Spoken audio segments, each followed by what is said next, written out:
Good morning. Great.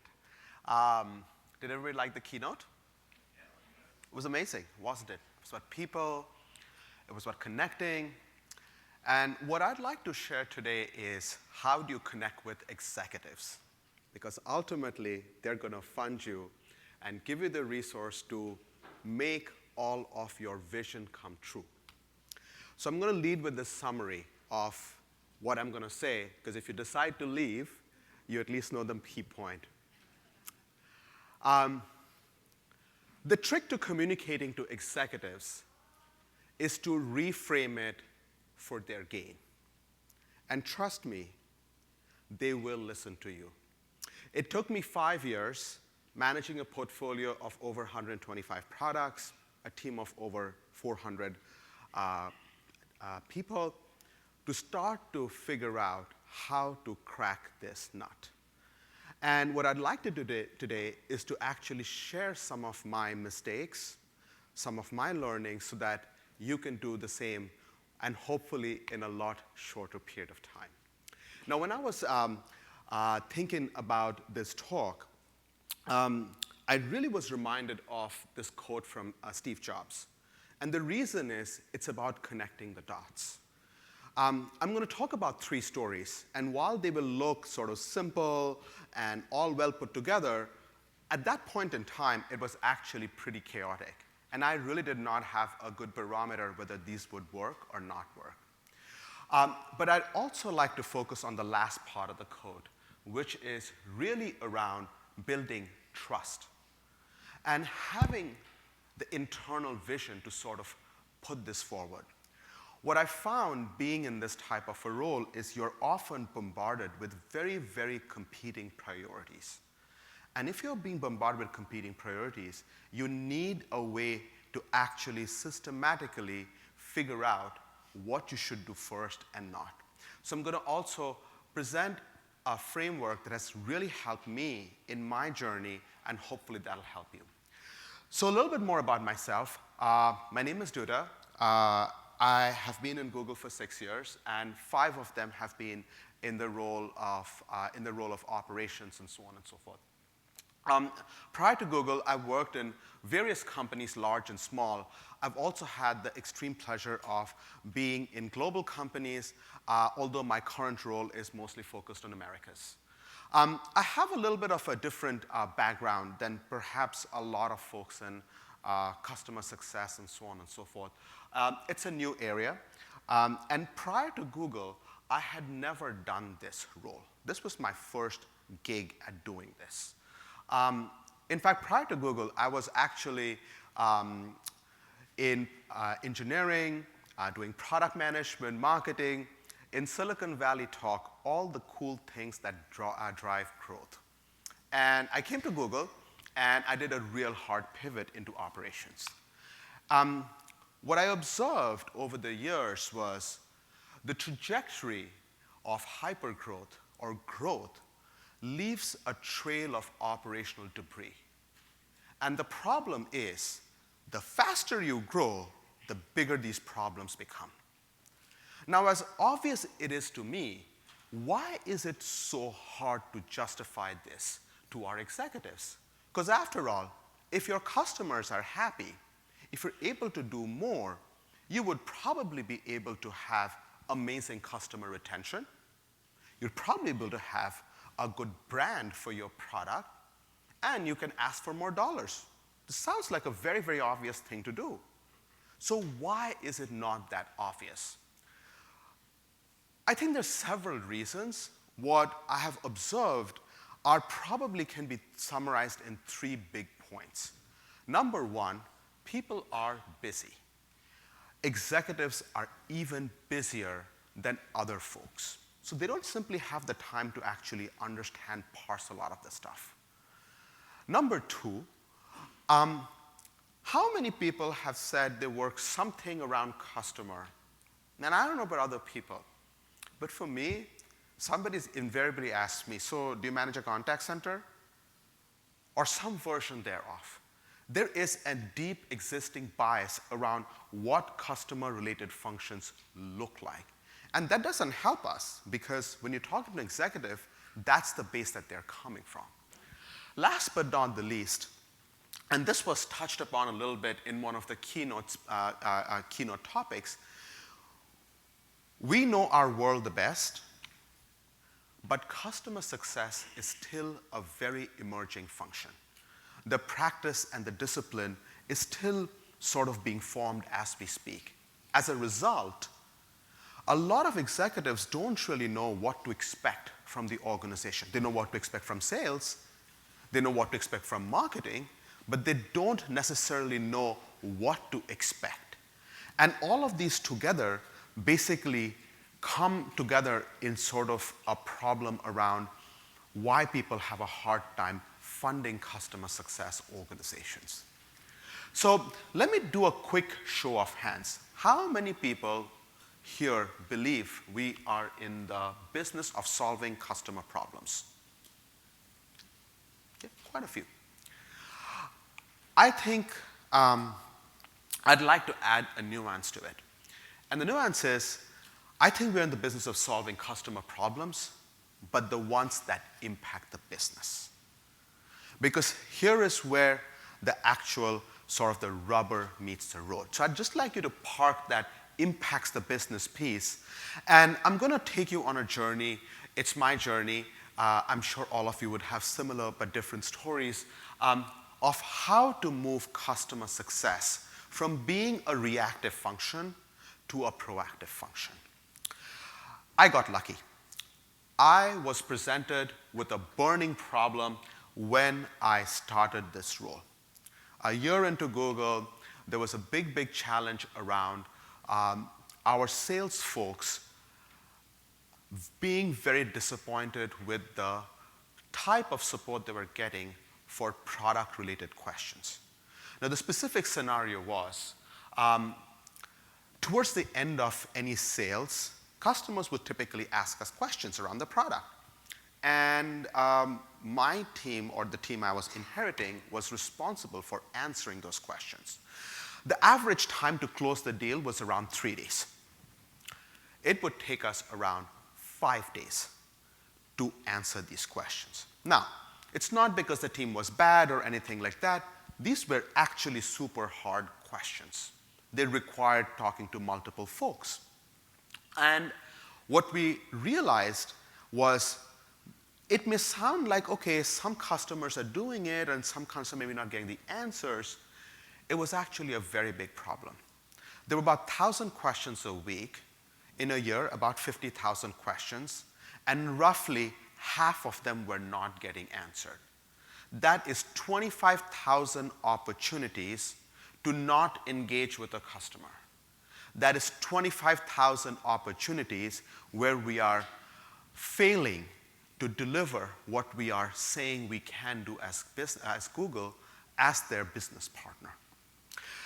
And the real problem was because these were hard, there was a lot of back and forth going on, so we ultimately ended up putting a video-based channel where people could directly connect with the product specialist, actually explain the whole problem in its entirety, and get the answer that they were looking for. The net was we reduced resolution time from 5 days to 5 hours. But what I'd like to focus on is not the result itself, but what happened what happened because of this. This was the first time that there was an actual business problem that was impacting the bottom line, and a customer service organization, or what was perceived as customer service, was able to make a meaningful difference. What this was ultimately was we were able to build trust with the executives. And if I can say something, trust is something that just has to be earned over a period of time. So this was a very significant moment because without the trust, it would not have allowed me to fail the number of times I failed in a lot of my future ventures. Now, a lot of you may say, business is running. I actually don't have a problem. And I kind of ran into that very quickly right after that because I solved this, and then it was like business as usual. It turned out, as I was talking to sales, talking to customers, we had a new category of products around video advertising. This is advertising on YouTube.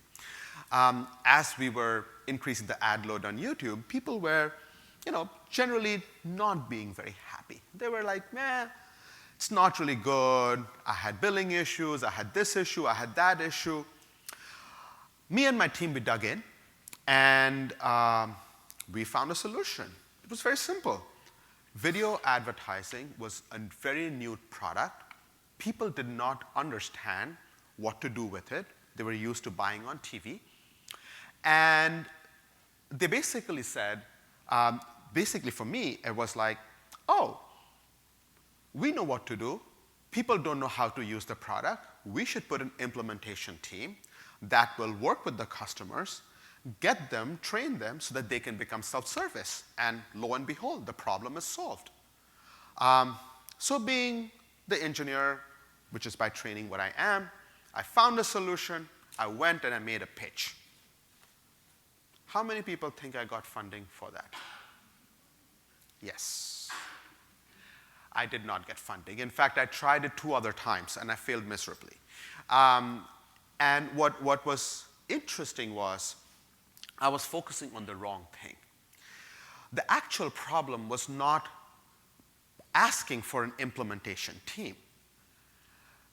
The thing is, every time we did not deliver on our customers' expectations, our products are performance-based products, so we have to give something called a make good, which is basically a refund. We found that we were giving about 5% of our overall revenues in refunds. And again, like I said, when you're growing, initially it looks like a small problem. You start taking 5%, multiplying them by billions of dollars of revenue, that becomes very, very, very, very significant amounts of money. And that was what I needed to actually talk to my executives. And when I presented that problem, not only in terms of the money being lost today, but what it would be for the business tomorrow, because that was they were expecting for the business to grow, I got the funding to actually start building the team. We obviously ended up reducing the refunds once we had the team in place. But the lesson here for me was a lot of times, because we see our own problems, we understand how to solve them, we lead with solutions first. And what I think we all owe it to ourselves is to really identify which is the business problem that we are facing and get alignment with the executives. Is this a big enough problem for you to be concerned about? Last but not the least, I talked about the journey from reactive to proactive. Now, here is the problem about proactive. The problem hasn't happened.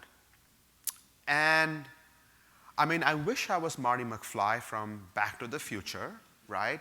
I wish I had this amazing car that was also a time machine. I could put my executives in it and show them the value. But I can't, right? And therein lies the problem of pitching anything that is proactive. It is very, very hard to prove the value. This time I did not make the mistake of not quantifying it back to the business results, because I did. I pretty much said, if we do these things, this was for our category of products around shopping ads, and I said, if we do this, customers would actually spend more. Not that they're not spending right now, but they would spend more.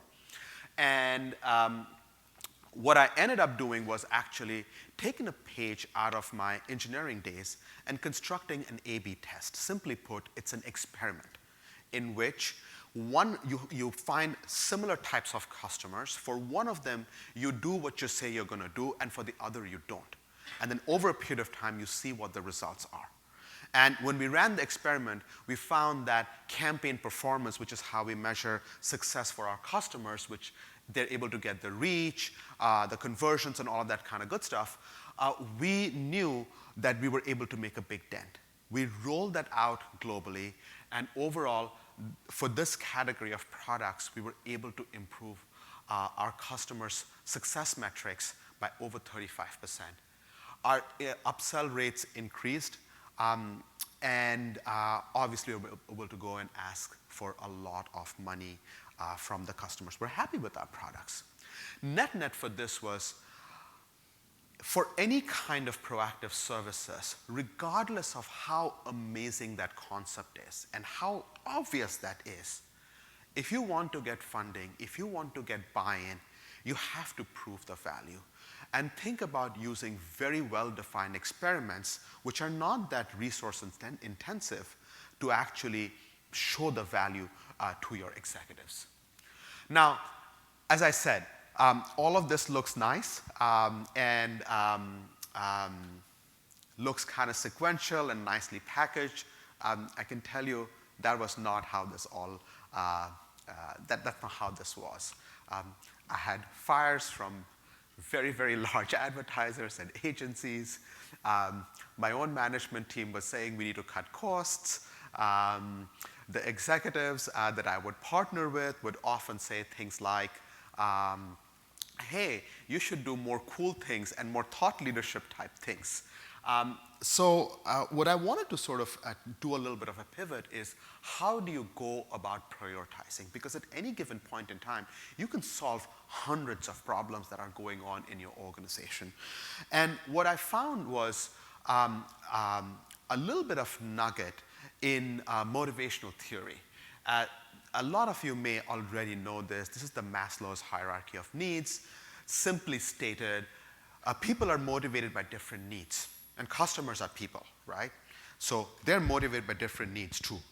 And some needs are more important than others. I'll take my example. I really want to pay my mortgage and have a good meal before I invest money in pursuing some higher education, right? Because that's more important to me. I want to be like not hungry.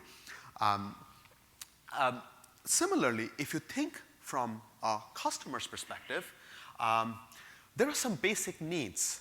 Getting the implementation right, getting the customers onboarded correctly, right? Making sure the questions are being answered before you go and tell things like, hey, you're not using a product as often you should, because they may not have even gotten started in the right way or in the right foot. Last but not the least, assuming you have given them insights and adoption, then you have the right to really become a thought partner. And the reason I say this is, there were several times that I was presented with this very shiny opportunity in front of me that would be, everybody would be happy. But when I dug deep, I knew there was something on the psychological need or the basic need of the customer that was not being met. And addressing that very proactively, very, very authentically, allowed me to actually have a longer runway to success than a shiny project that is on top of everybody's mind and then sort of, the fad passes. Net, my organization grew over a period of time. When I started this role, I had 20 people. At this point in time, I'm almost at 400 people. Obviously, I started with troubleshooting, which was then expanded globally. We built out our implementation services, campaign optimization, which is all the proactive stuff, where we not only provide insights, but also are responsible for the upsell.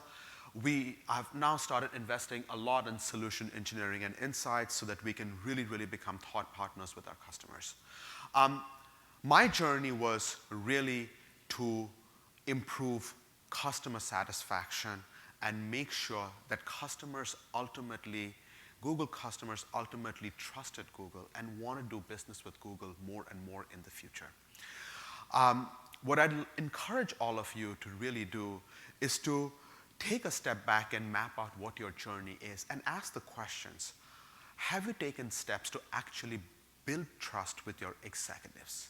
If not, what are you going to do today?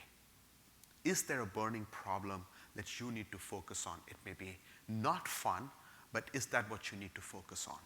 Number two, are you talking solutions first, or are you getting alignment on business problems? Are you taking the time to quantify your business problems?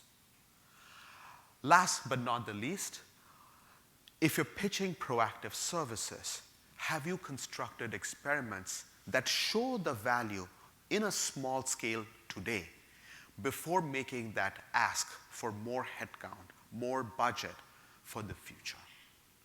I hope my learnings are going to help all of you figure out a better path towards communicating the value of customer success to your organizations, and hopefully all of you will be able to reframe so that your executives can gain from all of this experience. Thank you so much.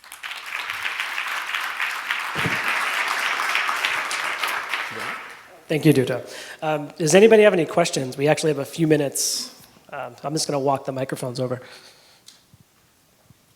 Hi, good morning. So on your last slide, you have implementation and solutions engineering. What other roles are key to your organization?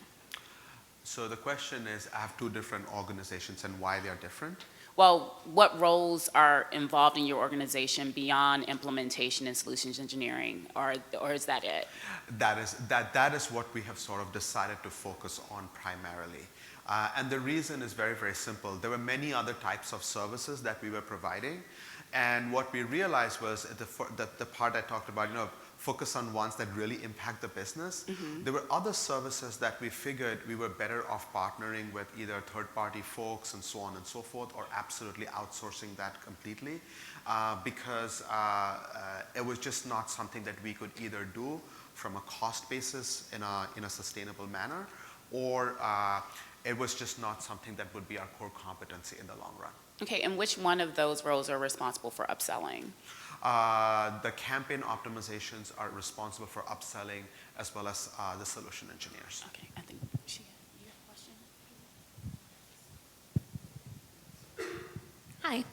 Hi. You mentioned when justifying proactive budget that you used A/B testing with some actual customers, it sounded like, not providing success services to some and providing it to others. Yes. How did you justify not providing those services to actual customers? Well, I first asked them for the headcount, and they said no. And then I said, since you're not going to give me the headcount, let me tell you, give me some customers so that we can run the test, and we can do this so that you can see the value for yourself.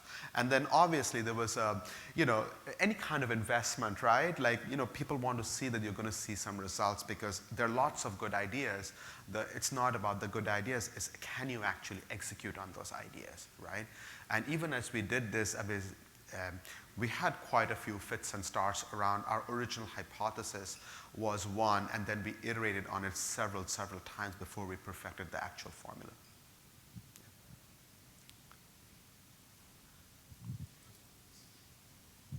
We have time for just one more. Thanks for the insights, Dutta.